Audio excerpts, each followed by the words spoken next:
And you can just look at me the entire time. So, Mr. Walker, just start with your Yes. first and last name and spell it for me. Barry Walker, Barry Walker, and I'm the mayor of Irmo. Okay, perfect. So, Mr. Mayor, let's first start off by talking about your time in office. What are some of the hmm things that you've accomplished while being mayor of Irmo? Oh my goodness, we have accomplished so much. When I first got elected in 2019, we got hit with the pandemic, the COVID pandemic, and it kind of threw me for a loop for a couple of years. I couldn't do a lot of things I wanted to start out accomplishing.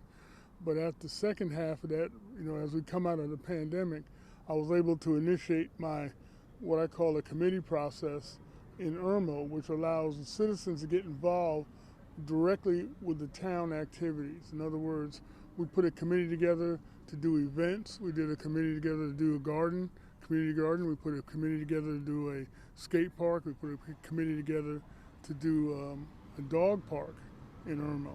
And all those type of things that happen is directly citizens involved with that. And so, are any of those projects, those activities, are they at all impacting the revenue that the town brings in? Not so much the revenue, but it's bringing people out of the house post COVID, if you will. It's allowing people to, get out and experience what Irmo has to offer, get to meet their neighbors, and that's the kind of thing we want to do is generate that good welfare in the town.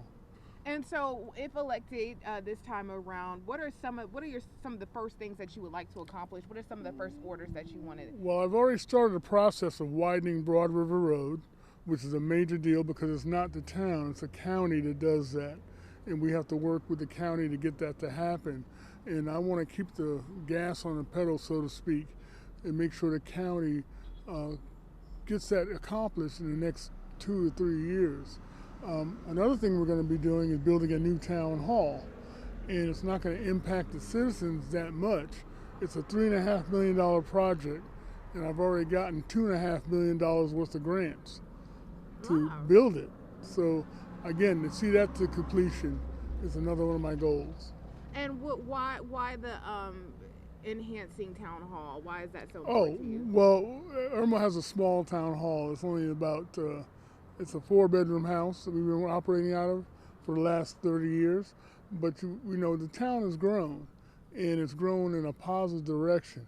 We need to hire more people to work in the town to do services and stuff, but we don't have any room to put them.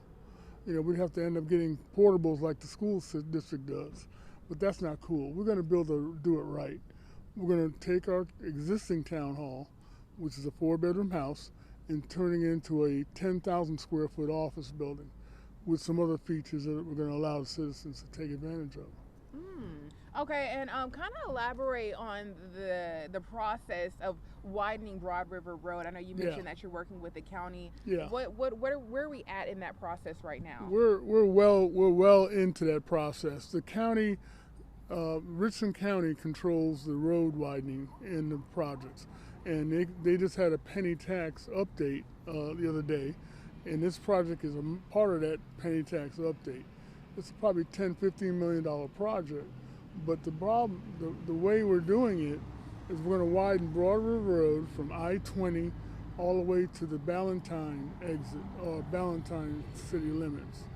And that widening project is crucial because the citizens, uh, it's a heavy traffic burden to come through that piece of that road. And by widening it, we're going to actually give the citizens better transportation opportunities. Perfect. I'm gonna let that go. Testing, testing, testing, testing. Okay, cool. Um, Let me so say it again. yeah, You probably got that. yeah. All right. We're gonna widen Broad River Road from I-26 all the way to Ballantyne, and that's about a 15-mile stretch of road. But that road is actually it's a major thoroughfare for people coming from work from downtown Columbia, going to Ballantyne and to Chapin and all those things. So kind of tell me about your process campaigning. What have you been doing this time around to make sure that you're hearing the needs of the community and putting and making your Right. platform known? Well, everybody knows my name. Barry Walker is a known commodity in Irmo. What I've been doing is I've been having coffee talks, meeting at Dunkin' Donuts, Loveland Coffee, Just sitting down on Saturday morning, people come to me and tell me their concerns and stuff. So that's one aspect. But then I've also been going around knocking on doors, um, you know, going to forums, meet and greets, that sort of thing, getting to know what the citizens' flavor temperature is. And when you hear from these citizens, what are some of their major concerns? What are some of their major issues right now? The major issues are the roads, the infrastructure problems we're having with blue granite, water, and some of the other stuff is the, the perceived crime in the town, which we have a very good police department. But those are some of the issues. And I know when I spoke to Danielson earlier today, one of his main things were supporting the police department in Irmo, maybe with financial funding and things like that. What's your take on that? What are some of the things that you want to do as far as supporting the police department, if that is one of your first orders of business? Well, it always has been, and like Mr. Danielson said, he's on council now.